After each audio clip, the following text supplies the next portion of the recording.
হুমায়ুন কবিরের জন্য কেন্দ্রীয় নিরাপত্তা, ওয়াই প্লাস ক্যাটাগরি সুরক্ষা।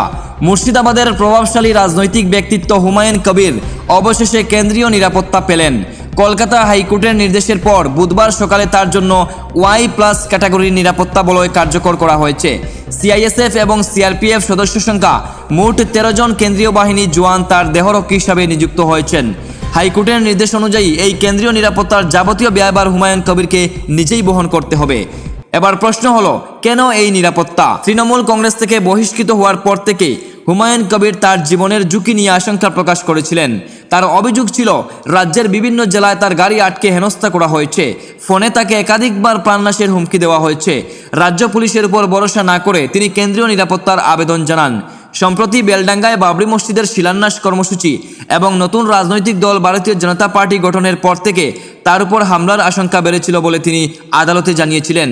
যদি তিনি জেড প্লাস ক্যাটাগরির নিরাপত্তা চেয়েছিলেন, তবে আদালত শেষ পর্যন্ত তাকে ওয়াই প্লাস ক্যাটাগরির নিরাপত্তা দেওয়ার পক্ষে রায় দেয়।